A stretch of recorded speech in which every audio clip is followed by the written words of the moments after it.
Hi everyone. We're going to start with caching today. Caching is something that we are also going to implement in project. It's an extremely important concept to know even from your interview perspective. In general, that is something you will मतलब अगर ये concept की इसके implementation की clarity अगर आपको है तो that is going to give you an edge to you if you start as an entry level developer. So first of all, so to begin with, caching से पहले जो है पहला word जो आता है that comes into your mind that will be cache, right? कि cache क्या है? तो यहीं से start करते हैं कि cache क्या है? देखो हम लोग depth में नहीं जाएंगे. We are not going to get into depth a lot of things which is probably not the agenda of the discussion. Even during the entire time cohort में आपको you need to learn कि कहाँ पे हमको focus करना है, क्या चीज जो है जो हमको इस point of time पे ignore करना है, and then उसको सिर्फ conceptual level पे ready करना है. Otherwise there is no shortage of complex topics जिसके हम never ending depth में हम जा सकते हैं. If we want we can do that, but that's not the objective. So coming back to the what the objective is, objective ये है कि हम ये समझे basic एकदम core fundamental समझे. So as for cache, cache जो है cache is basically a type of memory जिसका access extremely quick होता है.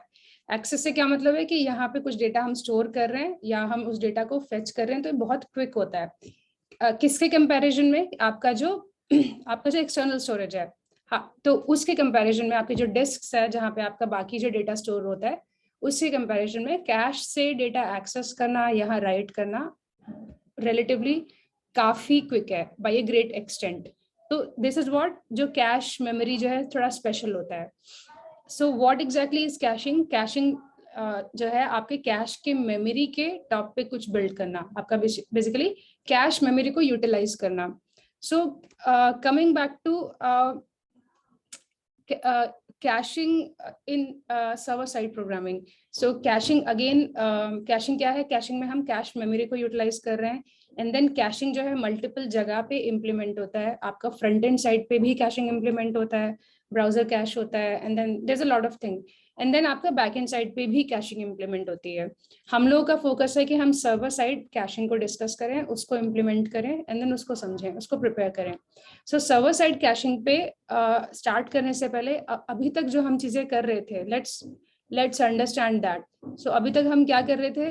अभी तक हम लोग जो है हर API के implementation पे हम लोग basically एक request receive कर रहे हैं, and then in response जो है हम या तो डेटा को स्टोर कर रहे हैं या हम डेटा को फेच करके क्लाइंट को वापस जो है रिस्पॉन्स में भेज दे रहे हैं. टिपिकली यही सीक्वेंस ऑफ इवेंट्स है जो हम लोग अब तक करते आ रहे हैं. सो इसमें this is a very simple example. Normally जो आपकी APIs होती हैं, ऑफ कोर्स मतलब इतनी सिंपल APIs भी होती हैं, बट टिपिकली आपकी जो APIs होती हैं उसमें बहुत सारे एडिशनल लॉजिक भी परफॉर्म होता है जो हम लोगों ने कुछ लेवल तक प्रोजेक्ट में देख भी लिया है. So it's a very common scenario कि हो सकता है आप क्या कर रहे हो, आपको जो डेटा रिटर्न करना है हो सकता है वो एक सिंगल कलेक्शन से नहीं आ रहा हो, वो जो है आपके मल्टीपल कलेक्शन से वो डेटा आता हो. और हो सकता है कि आप एक जगह से डेटा फेच, कलेक्शन 1 से डेटा फेच करते हैं, उससे कुछ वैल्यूज के बेसिस पे आप जो है कुछ लॉजिक परफॉर्म करते हैं, एंड देन आप नेक्स्ट DB कॉल करते हैं. सो इस टाइप की एक सीक्वेंस ऑफ कॉल्स हो सकती है, तो इवेंचुअली फिर आप सब डेटा को क्लब करके मे बी उसमें से कुछ डेटा को फिल्टर आउट करके एंड देन आप फाइनली क्लाइंट के पास वापस भेजते हैं. तो पॉइंट ये है कि आप मल्टीपल DB कॉल्स जो है एक पर्टिकुलर API के अंदर कर रहे होते हैं. That's a very normal and common thing जो हम लोगों ने देख भी लिया है अभी. सो विच मीन्स के इस API के अंदर मल्टीपल नेटवर्क कॉल्स हो रही है, मल्टीपल टाइम्स हम DB को कॉल कर रहे हैं टू फेच अ डेटा, ये हमको समझ आता है. So every time you are calling a DB, तो बेसिकली ये DB जो है किसी और सर्वर पे एग्जिस्ट करता है, जिस मशीन पे आपका एप्लीकेशन कोड रन कर रहा है. Other than that some other machine पे आपका जो है ये DB डिप्लॉयड है, विच मीन्स कि आप एक नेटवर्क कॉल मार रहे हैं, आप HTTPS कॉल मार रहे हैं. तो कुछ टाइम तो ये कॉल जो है नेटवर्क पे टू रीच द टारगेट वो टाइम लेता है, एंड देन वापस से रिस्पॉन्स को सेंड करने के लिए वो क्लाइंट के पास वो रिस्पॉन्स आए, उसमें भी टाइम जाता है। सो ये कहने का मतलब है जब हम नेटवर्क कॉल बोलते हैं, ओवर द नेटवर्क एक HTTP या HTTPS आपका रिक्वेस्ट जा रहा है on some other machine somewhere over the internet. So typically DB calls में it's a network call, and multiple DB calls मतलब multiple network calls, which means that there is a waiting time. So client जो है, that client is still waiting for you जब तक आप ये सारी DB calls मार रहे हैं। सो कैसे जो है हम इस टाइम को रिड्यूस कर सकते हैं, और स्पेशली किन केसेस में हमको इस टाइम को रिड्यूस करना चाहिए। सो ये समझते हैं अभी आगे के डिस्कशन के अंदर। अभी तक हम लोग को ये समझ में आया है कि दैट टिपिकली मतलब API के अंदर हम लोग जो है कुछ DB कॉल्स मार रहे हैं जो कि ओवर नेटवर्क जा रही है। सो लेट्स से एक सिनेरियो कंसिडर करते हैं कि आप एक यूजर जो है, लेट्स से कि एक फ्लिपकार्ट का यूजर है। व्हाट हैपेंस इज कि there is a big sale, and then ये सेल जो है नेक्स्ट 5 days तक ये रन करेगा। So every time the user is logging into his account और हर account, what they see is a list of products जो भी फेस्टिवल है, जो भी इवेंट है उसके स्पेसिफिक है। सो विंटर है, winter if it's new year तो मे बी जो है कुछ विंटर की क्लोथिंग आइटम्स हों, इफ इट्स दिवाली तो मे बी कुछ दिवाली से रिलेटेड कोई मेगा सेल के जो आइटम्स हों। सो टिपिकली ये अगले 5 दिन तक जो आपको होम पेज दिख रहा है, वहां पे जो जिस टाइप की प्रोडक्ट्स की लिस्टिंग दिख रही है या जिस टाइप के बैनर्स दिख रहे हैं वो फिक्स रहते हैं, वो कांस्टेंट रहते हैं फॉर द नेक्स्ट 5 days। सो यहाँ पे क्या हो रहा है, अगर हम एप्लीकेशन पर्सपेक्टिव से बात करें तो every time you log in, what is happening is that a call must be going to the server, जहां से सारा रेलेवेंट डेटा फेच होकर आ रहा है मल्टीपल जगह से, मल्टीपल कलेक्शन से as per the event, and then वो डेटा जो है फ्रंट एंड को वापस भेजा जा रहा है। Front end is showing that data to you. So and what is happening is कि ये जो डेटा है that is same for multiple users who हो सकता है जो एक पर्टिकुलर लोकेशन में रह रहे हैं। सो अगर हम लेट्स से कि अगर हम दिवाली सेल के बारे में बात करें या इंडिया का न्यू ईयर सेल के बारे में बात करें, तो ये same identical home page through out the country सभी यूजर्स को दिख रहा होगा। या फिर अगर कोई ऐसा पर्टिकुलर इवेंट है जो किसी एक पर्टिकुलर एरिया का, लेट्स से कोई एक one part of the country का कोई फेस्टिवल है which is may be not celebrated in the rest of the country, तो उस केस में क्या होगा कि उस पर्टिकुलर स्टेट या उस पर्टिकुलर सेट ऑफ स्टेट्स में होम पेज जो है स्लाइटली डिफरेंट दिख रहा होगा। बट द थिंग इज कि multiple users which means millions of users are looking at the same data.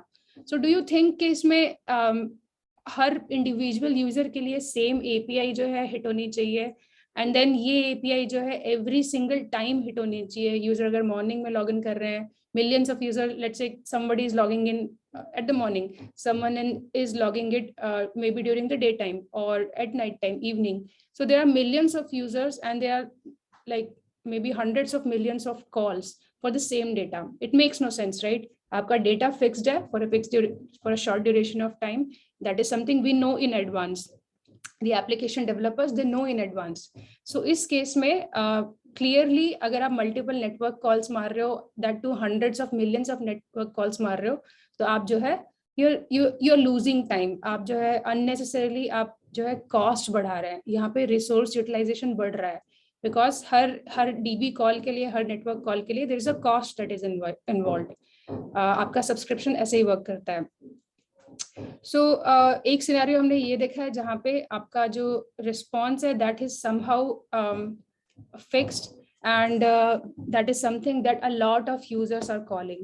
So it makes sense to not make the DB calls every time.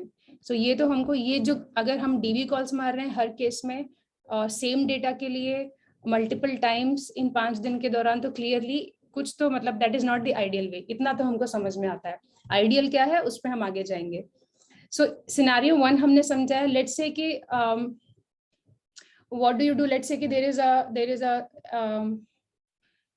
something like a quiz that is happening on a website या on a mobile app.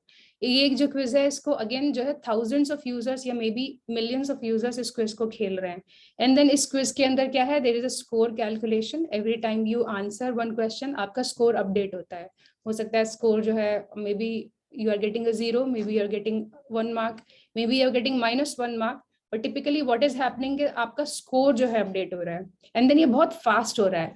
आपका quiz जो है you are playing it very fast, within seconds आप question का answer कर रहे हैं and then आपका नेक्स्ट क्वेश्चन आ जाता है. सो बैकग्राउंड में क्या हो रहा होगा, बैकग्राउंड में हर यूजर का जो है स्कोर जो है मेंटेन हो रहा है एंड वो स्कोर अपडेट हो रहा है.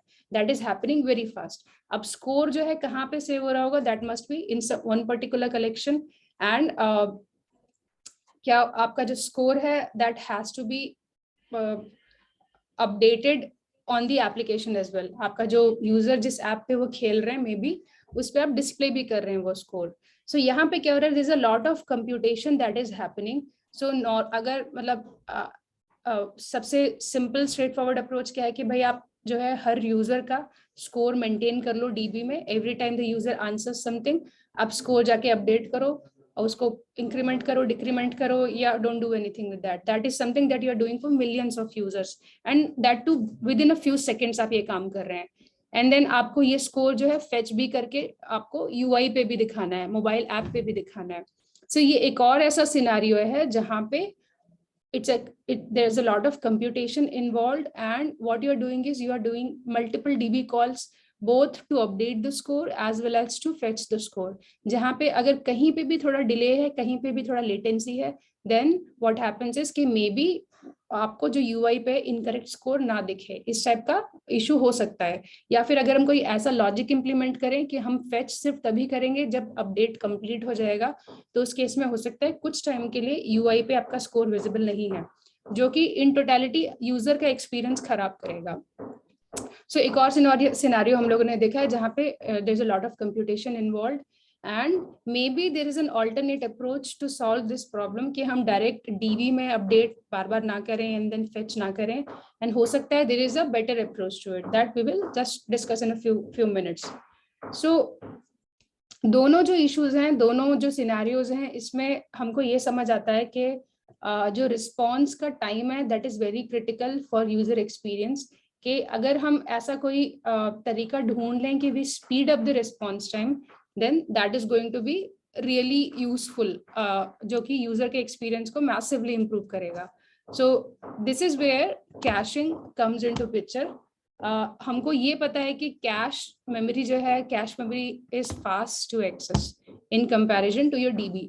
तो जो है maybe we can figure out some solution जहाँ पे हम क्या करें, instead of updating things on DB, instead of getting things from DB, अगर हमारे पास कोई ऐसा मैकेनिज्म है जहाँ पे हम सर्वर जो है एक कैश मेमोरी से डेटा को एक्सेस कर रहा है, रिक्वेस्ट कर रहा है, और उसको वो क्विकली मिल जा रहा है, तो that is something that can solve the problem of latency. Latency का मतलब है कि डिले इन रिस्पॉन्स, प्रोसेस करने का जो टाइम है, जो रिस्पॉन्स जो क्लाइंट को मिल रहा है उसमें जो डिले हो रहा है, उसको रिड्यूस हम कर सकते हैं यूजिंग कैश. सो कैश, अब ये कैश एग्जिस्ट कहाँ पे करता है, दैट इज जो हम इवेंचुअली भी देखेंगे. सो इतना समझ में आ रहा है कि सर्वर साइड पे हम अभी तक डीबी कॉल्स मार रहे थे, वहां से डेटा ला रहे थे, वहां पे डेटा स्टोर कर रहे थे. अब instead of DB, if we add an additional layer in between, जो डीबी से पहले जो है आप उसको अगर बीच में डाल दें, सो दैट हम सर्टेन टाइप ऑफ डेटा यहाँ पे मेंटेन करने लगे. सो क्या हम सारा डेटा यहाँ मेंटेन करेंगे? नो. वाई? क्योंकि भाई कैश भी कॉस्टली चीज है, ये हमने अभी अभी देखा है. विच मीन्स कि वी नीड टू आइडेंटिफाई कि कौन सा ऐसा डेटा है जो यूजर बार बार एक्सेस कर रहा है, मल्टीपल टाइम्स एक्सेस कर रहा है, और जिसपे यूजर डिपेंडेंट भी है. भाई उसको होम पेज देखना है, उसको अपना स्कोर देखना है. तो ऐसे सारे यूज केसेस जहाँ पे कुछ ऐसा डेटा होता है जो बार बार एक्सेस हो रहा होता है और जिसका जल्दी दिखना इंपॉर्टेंट होता है. सो बेस्ड ऑन कि आपका एप्लीकेशन किस बिजनेस का है, क्या पर्टिकुलर प्रॉब्लम सॉल्व कर रहा है आपका जो एप्लीकेशन है, उस बेसिस पे इट इज आइडेंटिफाइड कि कौन से डेटा को हमको इस कैश लेयर पे मेंटेन करना चाहिए, सो दैट यूजर का जो लेटेंसी है दैट गेट्स सॉल्व्ड. ठीक है. सो एक बहुत ही छोटा सा एग्जांपल है, maybe you guys will understand this entire thing a little better with the help of this example. So अगर let's say कि assuming कि आप जो है क्या करते हैं कि आप every morning what you do is कि you make yourself breakfast. आप breakfast बनाते हैं जिसमें आप जो है मे बी चाय बना रहे हैं, मे बी आप कुछ vegetables यूज कर रहे हैं, you're making yourself some tea, or you're making some vegetables. So what would you do? In a normal scenario, every morning you will go to a store, wahan se aap jo hai, you will buy milk, you will buy the vegetables, and then you will come back to your place and then aap cook karenge and then you will have that breakfast. So an ideal, a better approach for that would be कि what you do is कि you instead of going to the store, आप एक छोटा सा store जो है, अपने storage जो है अपने घर पे रख लीजिए, जैसे फ्रिज के फॉर्म में आप रख लीजिए, and then you start storing those items that you need very frequently. कौन सा आइटम? लेट्स से कि ये जो वेजिटेबल्स हैं, जो आपका मिल्क है, जो आपको मॉर्निंग ब्रेकफास्ट के लिए चाहिए.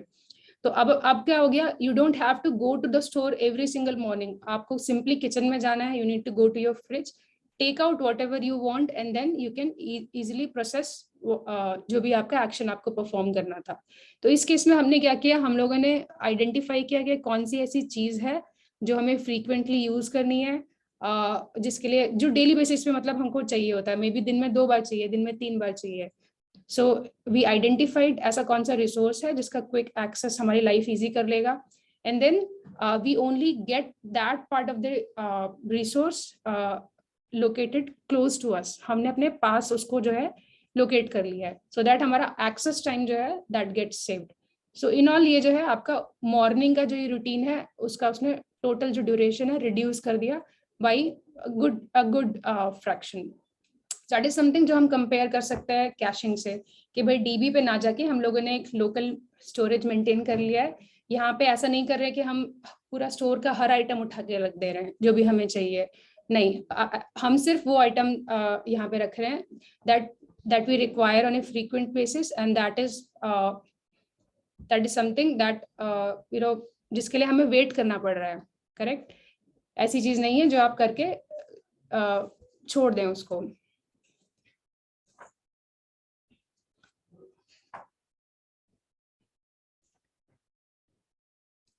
ठीक है. सो अब एक क्वेश्चन, मतलब हो सकता है कुछ लोग के दिमाग में ये आ रहा हो कि why do we need DB then, हमें डेटाबेस की जरूरत ही क्या है, why don't we instead of, let's take a look हम क्या बात कर रहे हैं.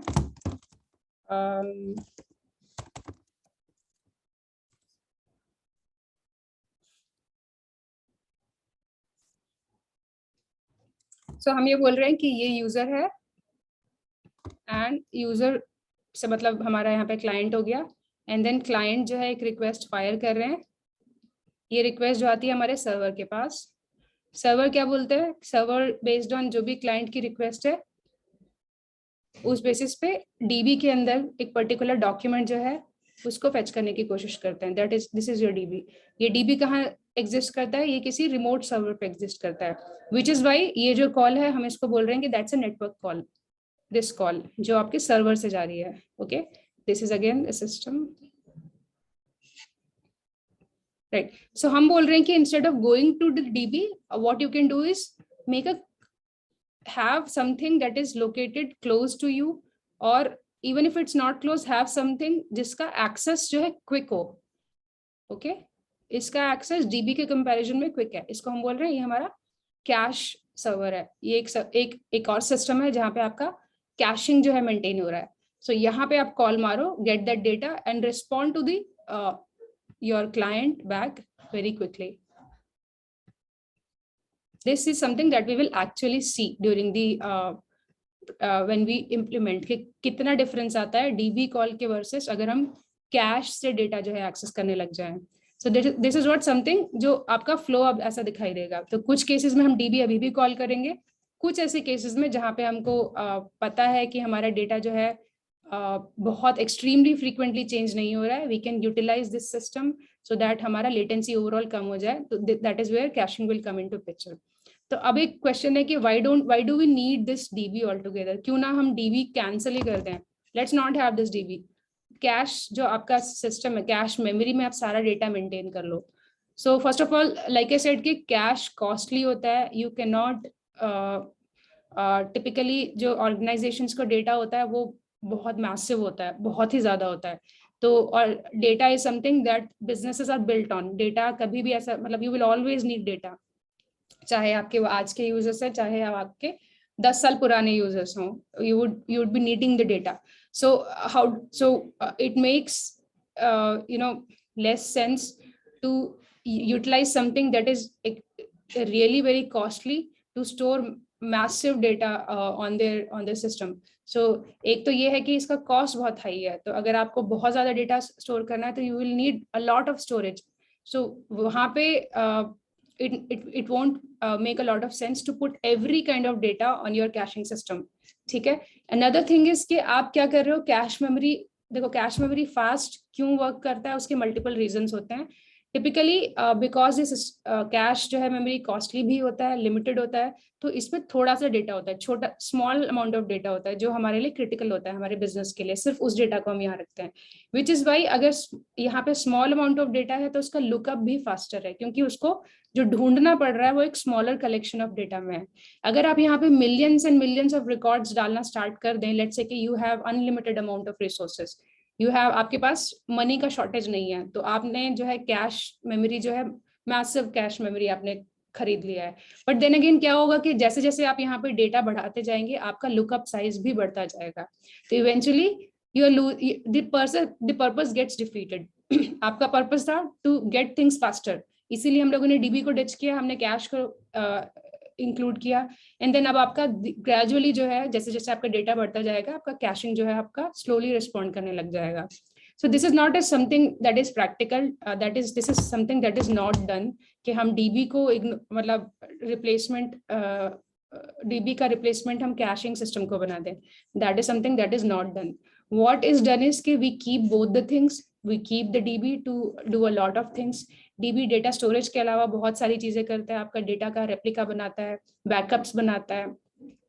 देन जो आपके अगर आप डिस्ट्रीब्यूटेड सिस्टम यूज कर रहे हैं, एडवांस सिस्टम यूज कर रहे हैं, तो उस केस में आपके मल्टीपल सर्वर्स होते हैं जो डीबी के कॉपीज को मेंटेन करते हैं. किसी भी पॉइंट पे अगर कोई सर्वर क्रैश होता है तो you always have that storage with you, the backup with you. तो इस टाइप के बहुत सारे चीजें हैं जो आपका डेटाबेस मैनेजमेंट सिस्टम जो है इट टेक्स केयर ऑफ. सो इस ये पूरा सिस्टम बनाया ही इस पर्पस से है. सो it makes so typically both of these things are solving different problems. So a good practical approach would be to have both of them, to have a good understanding of क्या system क्या action काम क्या perform करता है, उसका benefits क्या है, and based on that you pick the right kind of data and then you put the right kind of data at the right place. So which is why we don't put all of the data in your cache system instead of DB. दोनों की जरूरत होती है हमको.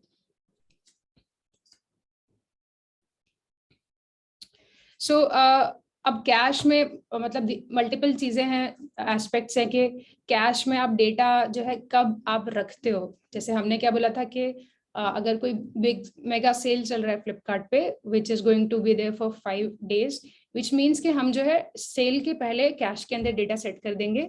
कैसे data set करेंगे, may be product listing का हो, प्रोडक्ट कैटेगरीज का हो, मे बी हम कुछ अनाउंसमेंट कर रहे हैं, कुछ डेटा जो यूजर के होम पेज पे हर बार दिख रहा है and which needs to be shown quickly.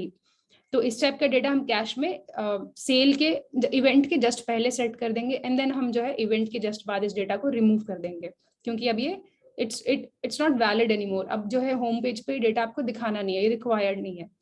तो कैश के अंदर डेटा कब रखना है और कब रिमूव करना है, ये कुछ एडवांस लेवल कॉन्सेप्ट्स होते हैं जो मतलब टिपिकली एप्लीकेशन डिजाइन का पार्ट होता है. तो as a entry level developer you will never be asked to design this system. ये समझना भी सालों का एक्सपीरियंस ले लेता है. कैशिंग को समझना, कैशिंग कहाँ पे इम्प्लीमेंट होनी चाहिए और कहाँ पे नहीं होनी चाहिए, और कैसे होना चाहिए, कब आप डेटा को इंसर्ट करेंगे, कब आप डेटा को रिमूव करेंगे. That is something that comes with experience, जो typically senior developers का काम होता है. But I want you guys to be informed कि something like this happens. ये decisions जो होते हैं कैशिंग सिस्टम के पार्ट होते हैं कि डेटा को कैश कब किया जाए और कैश में से डेटा जो है कब रिमूव किया जाए. One thing that कुछ ऐसी कीवर्ड है that you should know. So the first one is called hit and the second one is called miss. अच्छा, let me just write it over here. So one is called hit, the other is called miss. So हम जो है hit किसे बोलते हैं, cash की terminology की बात करें तो जब आपने कोई डेटा ढूंढने की कोशिश की है कैश के अंदर और आपको वो मिल गया, which means you found the data in cache, तो इसको हम बोलते हैं it's a cache hit. और जब आप किसी डेटा को कैश में ढूंढ रहे हैं, आपको कैश के अंदर वो नहीं मिला, तो हम उसको बोलेंगे didn't find the data in cache। तो अब हम उसको बोलेंगे भाई इट्स अ कैश मिस। ठीक है, सो ऐसे केस में क्या, देखो हम कैश के अंदर डेटा मेंटेन कर रहे हैं, बट वही डेटा आपके डीबी में भी प्रेजेंट है। ओके, बेस्ड ऑन के कब डेटा डालना है, कब रिमूव करना है, दोनों पॉसिबिलिटीज आर देयर। हो सकता है डेटा प्रेजेंट हो सकता है डेटा नहीं प्रेजेंट हो। तो अगर डेटा प्रेजेंट है, हम लोगों ने डीबी कॉल करने से पहले जो है हम लोगों ने कैश में डेटा ढूंढने की कोशिश की, and assuming this was a hit, मतलब हमें डेटा मिल गया है, तो हम क्या करेंगे, डेटा यहीं से रिटर्न कर देंगे, एंड देन जो है हम क्लाइंट को रिस्पॉन्स भेज देंगे। Now considering the second possibility, let's say कि हम डेटा जो है कैश में ढूंढ रहे हैं and we did not find it, and ऐसा हो सकता है डेटा जो है रिमूव हो चुका हो, या हो सकता है अभी तक इस टाइप का डेटा कैश में इंसर्ट ही नहीं हुआ है। उस केस में you did not find the data in cash, तो अब हम क्या करेंगे, अब हम अपना नॉर्मल राउट लेंगे, विच मीन्स कि अब हम डीबी को कॉल करेंगे एंड देन डीबी में से डेटा ढूंढेंगे और रिस्पॉन्स वापस से क्लाइंट को भेज देंगे। इन आइदर केस हम क्या कर रहे हैं, एक स्टेप बचा रहे थे डीबी कॉल का, अगर हमको डेटा मिल जाता है कैश में। अगर नहीं मिलता तो हम लोगों ने कैश में कॉल किया एंड देन डीबी में भी कॉल किया, and then we return the response back to your client. So और एग्जाम्पल्स अगर आप कैशिंग के देखोगे, you will find multiple examples अगर आप थोड़ा सा इसको एक्सप्लोर करने की कोशिश करोगे। So there is a website called Book My Show. Book My Show जो है उसमें आपको बेस्ड ऑन कि आप कौन से सिटी में ढूंढना चाह रहे हैं, आपको मल्टीपल इवेंट्स वहाँ दिखाई देते हैं। तो ये इवेंट्स जो है हो सकता है कोई बुक फेयर हो सकता है कोई म्यूजिक इवेंट हो, या मे बी मूवीज वाला इवेंट्स हो। सो ये आपके सिटी स्पेसिफिक होते हैं and then they remain the same for a short duration of time. Weekend के लिए, एक हफ्ते के लिए, 2 हफ्ते के लिए, those events are going to be the same unless कोई नया इवेंट ऑर्गेनाइज हो रहा हो। So that is again an example जहाँ पे यूजर जो है, यूजर को जो डेटा दिख रहा है, आइडियली ऐसे सिनेरियो में सर्वर को डीबी को हिट करने से पहले ये डेटा को कैश करना रखना चाहिए, एंड देन आपका सारा जो लुकअप हो रहा है इवेंट्स का, वो कैश में से उठ के आना चाहिए। और भी जैसे ट्विटर का अगर आप एग्जांपल लें, तो ट्विटर में अगर कोई ट्वीट अगर पॉपुलर हो रहा है suddenly, so if you remember Twitter some time back it announced a new CEO Parag Agrawal. So उस केस में उस टाइम पे Elon Musk tweeted about this recruitment, तो वहाँ पे ट्वीट बहुत पॉपुलर हो गया था उस टाइम पे। तो ट्विटर ऑल्सो डज दिस कि जो पॉपुलर जो ट्वीट्स हो जाते हैं उनको it caches, and then user जो है millions of user who are following a particular account or maybe related accounts, उनको वो tweet जो है उनका feed पे top most दिखता है। So it makes sense कि हम DB में से जाके वो fetch ना करें and then उसको cache करके रख लें, because we know कि ये बहुत ही viral कुछ tweets हैं because of the popularity of the person या maybe because of the popularity of the theme जो भी topic चल रहा है। तो इस टाइप के बहुत सारे यूज केसेस आपको, अगर आप एक्सप्लोर करेंगे, सोचेंगे उस बारे में, पढ़ने की कोशिश करेंगे, तो आपको देखने को मिल जाएंगे कि कहाँ पे कैश जो है इम्प्लीमेंट होता है। सो कमिंग टू, हम लोगों ने कैश हिट देखा है, कैश मिस समझ लिया। दीज आर टू टर्मिनोलॉजीज जो आपको पता होनी चाहिए, जो मतलब टिपिकली अगर आप किसी को भी बोलते हैं कि you understand caching fundamentals, this is something that you will be asked as probably the second और थर्ड क्वेश्चन।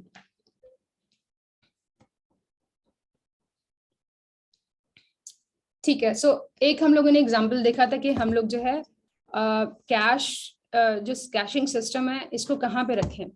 सो सर्वर, जिस तरीके से ये एक मशीन है सर्वर जहाँ पे मल्टीपल हो सकता है एप्लीकेशंस रन हो रही हो अलग अलग पोर्ट्स पे, जिसमें से हमारी भी एक बैकएंड की एप्लीकेशन हो सकती है।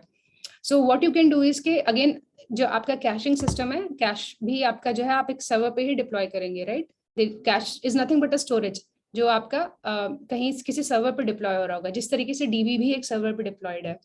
तो अब आप इस कैशिंग सिस्टम को कहाँ पे रखें, हो सकता है आप इसको सेम सर्वर पे रखना चाहें। क्यों? क्योंकि आप नेटवर्क कॉल भी नहीं मार रहे हैं, आप इसी सर्वर पे एक कॉल मार रहे हैं, so quick to make this call. या हो सकता है आप जो है इसको किसी डिफरेंट सर्वर पे रखें, जिस तरीके से हम डीबी एक अलग सर्वर पे रखते हैं।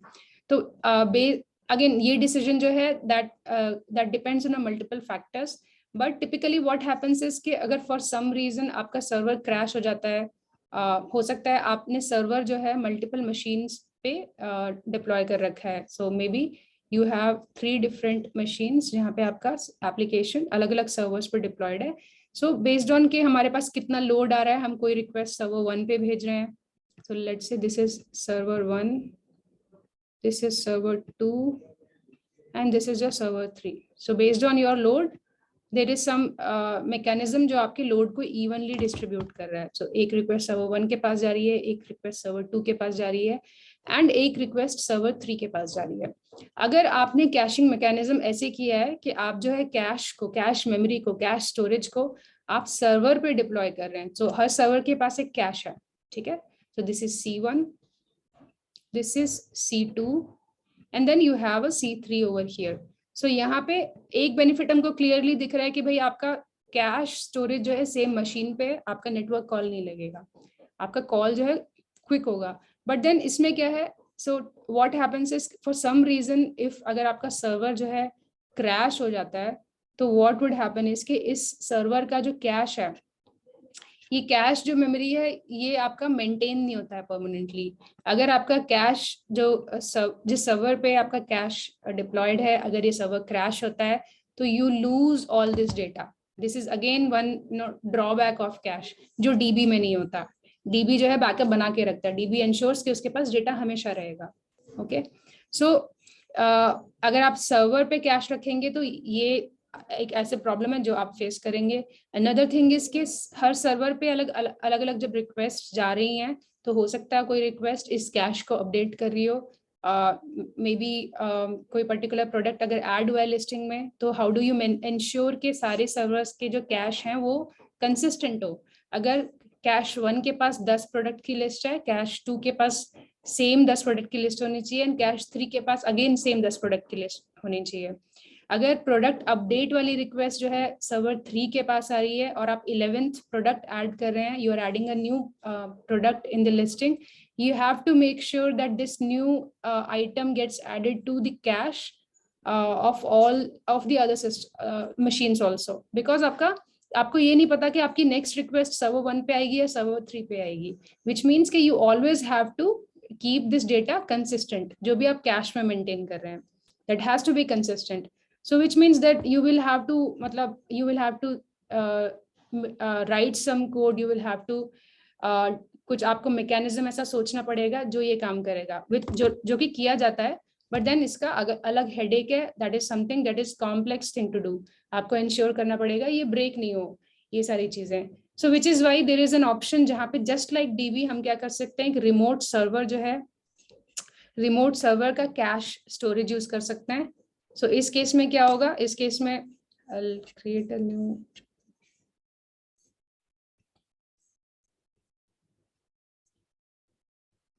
I'll create a new drawing. So let's say कि ये आपका क्लाइंट है एंड देन ये आपके सर्वर्स हैं S1, S2, S3. ओके, ये आपका DB है. DB को हम ऐसे इस तरीके से डिनोट कर रहे हैं एंड देन ये आपका एक रिमोट जो है कैश का स्टोरेज है. ओके, सो इस केस में क्या करोगे, जस्ट लाइक DB आपके सर्वर जो है सेम डीबी को हिट मारता है, सेम क्लस्टर को, राइट. आप लोगों ने जो यूआरएल दे रखा है, सर्वर 1 के पास रिक्वेस्ट आता है तो भी वो इस डीबी को हिट कर रहा है, सर्वर 2 के पास आता है तो भी वो इस डीबी को हिट कर रहा है. Same applies for server 3. Similarly अगर सर्वर 1 के पास रिक्वेस्ट आ रही है जिसको वो कैश में ढूंढना चाह रहा है तो वो इस कैश को हिट करेगा. अगेन सर्वर 2 भी इस कैश को हिट करेगा, सर्वर 3 भी इस कैश को हिट करेगा. अगर इनमें से कोई भी सर्वर जो है कैश को अपडेट करता है तो क्या हो रहा है इस केस में, ऑटोमेटिकली जो बाकी सर्वर्स हैं they are able to access the updated data now. So that kind of solves the problem of consistency. That also solves the problem अगर आपका सर्वर 1 क्रैश हो जाता है फॉर सम रीजन, आपका कैश जो है एक अलग सर्वर पे, एक अलग रिमोट सर्वर पे, एंड देन आपका कैश जो है अभी भी इंटैक्ट है, आपका स्टोरेज अभी भी प्रेजेंट है, ये आपका डिसअपियर नहीं हुआ है सर्वर 1 के क्रैश होने पे या सर्वर 2 के क्रैश होने पे. So this is one advantage of having a remote cache server जो कि हम लोग देखेंगे.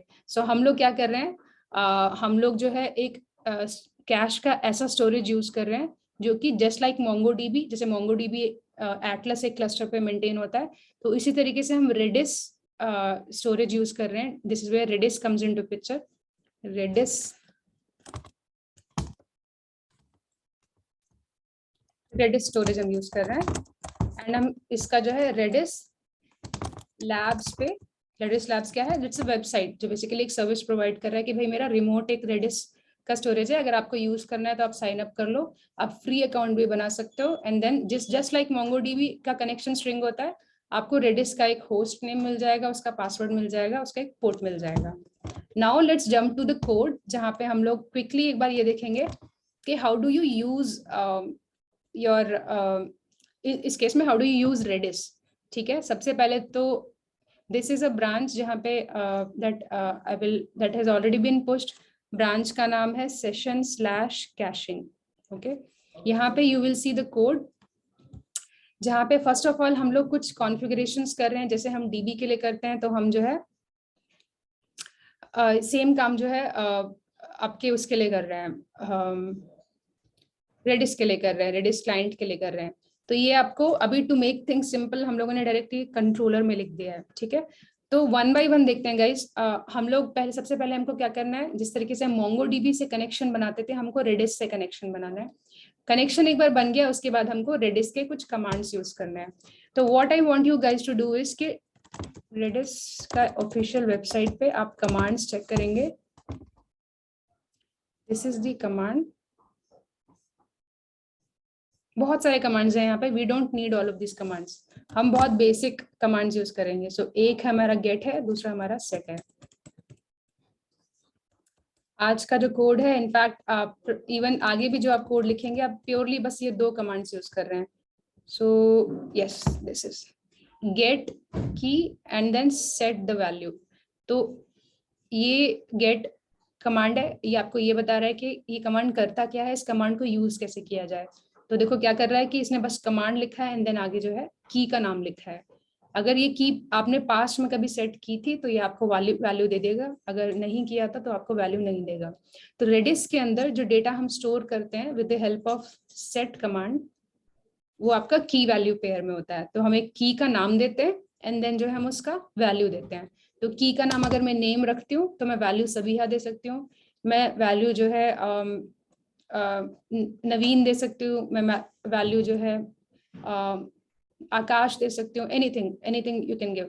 आपको जब भी ये वैल्यू जब आपको एक्सेस करना है तो आपको गेट वाला कमांड यूज करना है जो हमने पहले देखा था, एंड देन आपको की प्रोवाइड करना है। सो गेट नेम या फिर गेट बैच नेम, इस तरीके से आपका कमांड रन होता है। तो ये तो आपका कमांड जो है टर्मिनल पे, मतलब रेडिस का जो टर्मिनल होता है उस पे ऐसे रन होता है। कोड में ये कमांड कैसे यूज होगा वो देखते हैं। कोड में कमांड यूज करने से पहले आपको सेटअप करना है, कनेक्शन एस्टेब्लिश करना है। सो कनेक्शन के देखो गाइस, ये थोड़ा सा स्लाइटली अभी आपको कुछ नया दिख रहा होगा, but then this is another boiler plate, another syntax जो रेडिस आपको बताता है कि भाई मेरा अगर कोड यूज करना है तो this is how you use this. Okay, so कैसे कर रहे हैं हम, सबसे पहले एक रेडिस का क्लाइंट बना रहे हैं, उसमें हम जो है इसका पोर्ट नंबर बताते हैं और जो है इसका जो पूरा होस्ट का नाम है वो बताते हैं, एंड देन इससे हमारा क्लाइंट जो है क्रिएट हो गया। उसके बाद हम पासवर्ड देते हैं सो दैट हम इसको ऑथेंटिकेट कर पाए। सो पासवर्ड आपको इस redis.auth में एज ए स्ट्रिंग पास करना है, एंड देन अगर आप करेक्ट पासवर्ड पास कर रहे हैं तो आपका क्लाइंट जो है कनेक्शन जो है एस्टैब्लिश कर लेता है। यहाँ पे हम लोगों ने एक लिसनर लिखा हुआ है कि भाई जब तुम कनेक्ट कर चुके हो, कनेक्ट जब इवेंट जब रिसीव कर रहे हो तो इसको प्रिंट कर दो कनेक्शन के बाद, इसलिए हमारा सक्सेसफुली, अगर सक्सेसफुल कनेक्शन है तो ये वाली वैल्यू जो है ये प्रिंट हो जाती है। तो इस लाइन ऑफ कोड में हमने सिंपली रेडिस से कनेक्शन बनाया बेस्ड ऑन द सिंटैक्स जो रेडिस हमको खुद से प्रोवाइड करता है। Now moving to the second part कि कमांड्स को कैसे यूज किया जाए। अगेन रेडिस के जो कमांड्स हैं उसको यूज करने का स्लाइटली कॉम्प्लिकेटेड तरीका है, mongoose जैसा नहीं है। तो इसके लिए दो चीजें जो है यहाँ पे आपको दिखाई दे रही होंगी, one is promisify, the other is something called bind. Promisify is related to promises, जो आपका एक एडवांस कॉन्सेप्ट है जो हम we are going to cover very soon. अगले कुछ दिनों में आपको प्रोमिसिफाई जो है एक्सप्लेन किया जाएगा, प्रोमिसेस एक्सप्लेन किया जाएगा। अभी के लिए हम ये समझ रहे हैं कि भाई देयर इज समथिंग, ये जो फंक्शन है क्या कर रहा है, रेडिस का एक सेट कमांड है, उस सेट कमांड को आप प्रोमिसिफाई में अगर एज एन आर्ग्यूमेंट पास करोगे तो ये आपको क्या करेगा, ये आपको एक कॉल बैक फंक्शन की जगह एक प्रॉमिस रिटर्न कर देगा। मतलब दिस इज, अब कॉल बैक क्या है, प्रॉमिस क्या है, obviously this will be covered later on. अभी के लिए आप ये समझ सकते हो कि ये आपको एक फंक्शन रिटर्न कर रहा है। कौन सा फंक्शन रिटर्न कर रहा है? सेट कमांड के करस्पॉन्डिंग जो फंक्शन है उसको रिटर्न कर रहा है। अगेन नीचे वाला जो कोड है क्या कर रहा है, ये आपको एक फंक्शन रिटर्न कर रहा है जो गेट कमांड के करस्पॉन्डिंग है, ठीक है। सो इस पीस ऑफ कोड से हमको फंक्शन मिल रहा है, और आगे का जो कोड है, ये वाला जो पार्ट है, ये क्या कर रहा है, आपने जो ऊपर अभी अभी क्लाइंट बनाया है उस क्लाइंट को इस फंक्शन के साथ बाइंड कर रहा है, विच मीन्स कि अगर आप फ्यूचर में इस, और ये जो पूरा, so basically this is what this is doing is, एक फंक्शन कॉल है जिसको उसने क्लाइंट के साथ बाइंड कर दिया है। कल को इस फंक्शन को आप कॉल करना चाहते हो तो इंटरनली क्या कर रहा होगा, वो इस क्लाइंट पे जो कि इस पर्टिकुलर होस्ट पे है, इस पर्टिकुलर पोर्ट पे है, जिसका पासवर्ड ये है, उस क्लाइंट पे एक सेट कमांड कॉल करेगा या फिर एक गेट कमांड कॉल करेगा। हम इस फंक्शन को इस कांस्टेंट में सेव कर दे रहे हैं। सो सेट एसिंक के अंदर क्या सेव्ड है, सेट एसिंक के अंदर एक फंक्शन कॉल सेव्ड है for the set command that is basically called on this particular object, Redis के क्लाइंट ऑब्जेक्ट पे। Similarly, get underscore async is a constant. What this constant is pointing to, it points to a function. This function is basically a get, this function calls the get command at this particular Redis client. So guys, ये code मैं share कर रही हूँ आप लोगों के साथ. What you need to understand is आपको Redis के जो कोड है, Redis related कोड जो है, Redis का जो कमांड का जो कोड है, वो आपको सिर्फ इस कंट्रोलर में दिखेगा. हम यहाँ पे क्या कर रहे हैं, हम बेसिकली यहाँ पे सेट कर रहे हैं.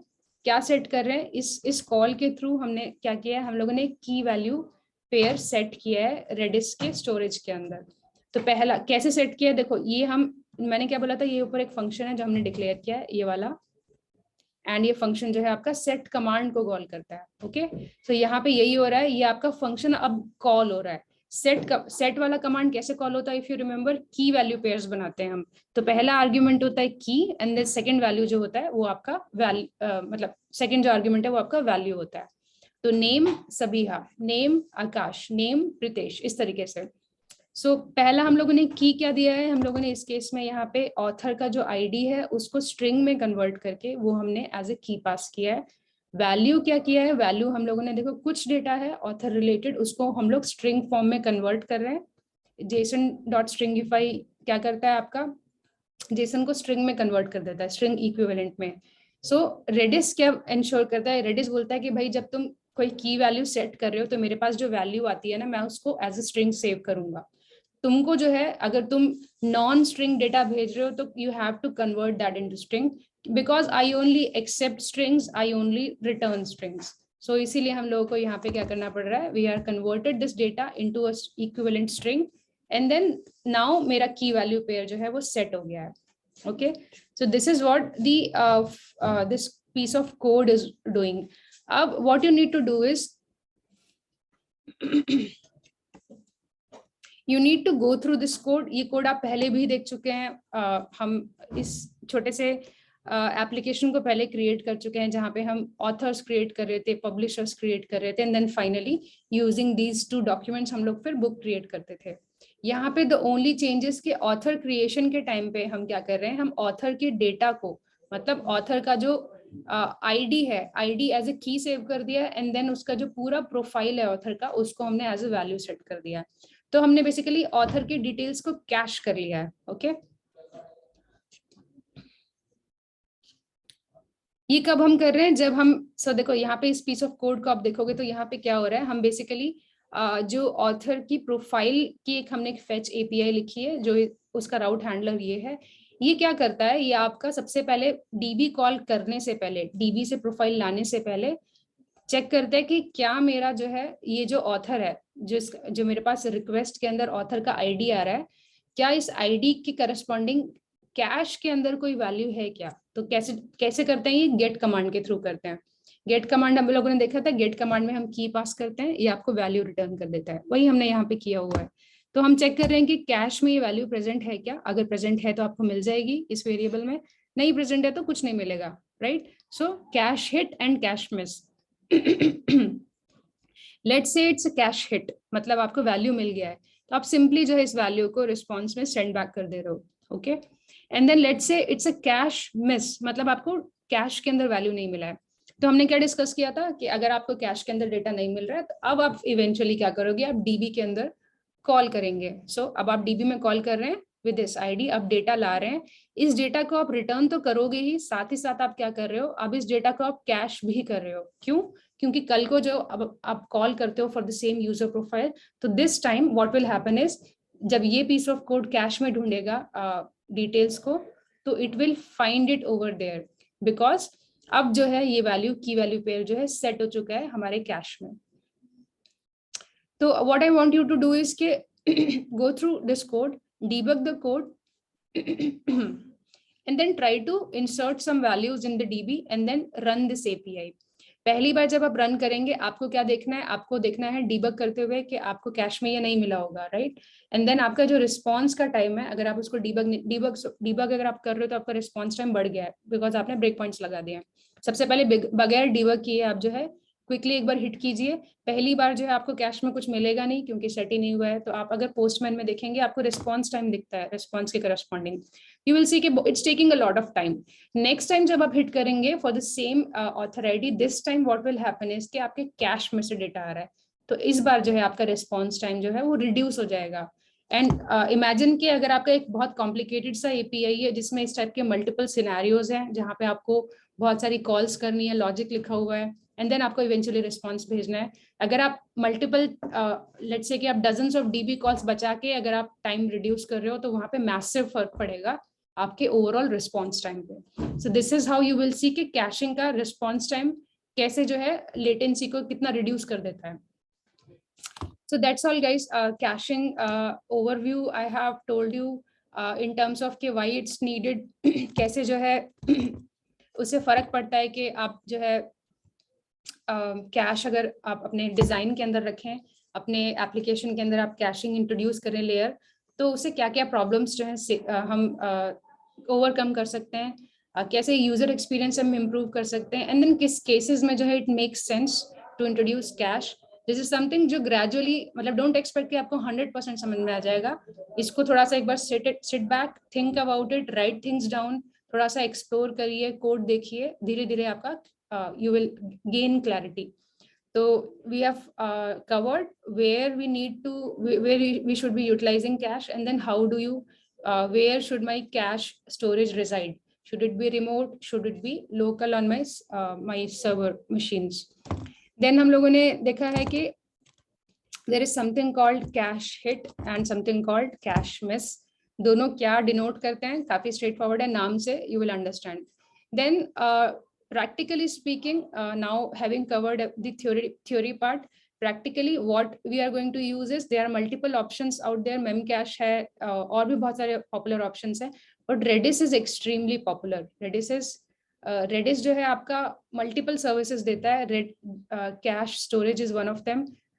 हम लोग जो है typically Redis ही use करेंगे. And so Redis Lab basically आपका एक सर्विस प्रोवाइडर है जो आपको Redis स्टोरेज प्रोवाइड करता है. Redis के कुछ बेसिक कमांड्स जो है you can find it in the official document. There are a lot of commands. हम लोग सिर्फ 2 कमांड्स यूज करेंगे, सिर्फ एग्जैक्टली 2 कमांड्स यूज करेंगे. 1-2 कमांड्स जो है हम आगे चल के we will be introducing that. अभी के लिए your only focus should be how to use the get command, what this does, and how to use this set command and what exactly this is doing. So code, उसके बाद आपको code देखना है. Code में आपको सबसे पहले ये एग्जांपल देखने को मिलेगा कि how do you connect to a Redis server. So इसका फिक्स्ड सिंटैक्स है. देयर इज नॉट, मतलब ये this is not something that we decided to write. This is something that Redis provides कि भाई अगर आप Node.js में कोड लिख रहे हो to connect with the Redis server, तो this is how you do this. So this is the first thing. The second thing is Redis की जो functions हैं, Redis की जो API है, that is still जो version हम use कर रहे हैं, that is still outdated version, जहाँ पे there is something called callbacks and promises, they come into picture. This is a topic for some other day. This is an advanced topic. इसमें घुस के हम अभी का content खराब नहीं करेंगे, अभी का understanding ruin नहीं करेंगे.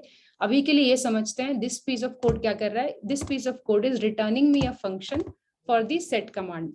This piece of code is returning me a function for the get command.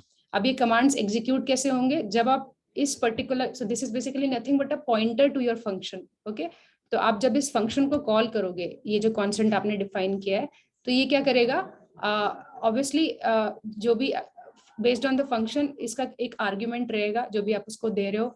अगर आप सेट करते हो तो 2 आर्ग्यूमेंट्स देने पड़ेंगे, की एंड वैल्यू बोथ। अगर आप गेट कर रहे हैं तो आपको एक आर्ग्यूमेंट देना है विच इज द की। तो जो भी आप फंक्शन कॉल करते हो, basically what this does is it hits this Redis client, this machine जो ऊपर आपने, जिससे आप ऊपर आपने कनेक्शन मेंटेन किया है, it hits this particular client with this particular function, with this particular command. So that is what it's doing. आपको क्या करना है, पोस्टमैन पे आपको ये तीनों एपीआईज एक बार चलानी है। आपको पहले पब्लिशर बनाना है और आपको जो है ऑथर बनाना है, एंड देन जो है आपको ये वाली एपीआई एक बार रन करनी है। This is where you will actually see the benefits, the impact of caching. Response time आपको पोस्टमैन पे चेक करना है कि किस केस में जब डीबी से डेटा आता है तब कितना टाइम लगता है, एंड देन जब रेडिस से डेटा आता है तब कितना टाइम लगता है। So that's all for the session, thank you.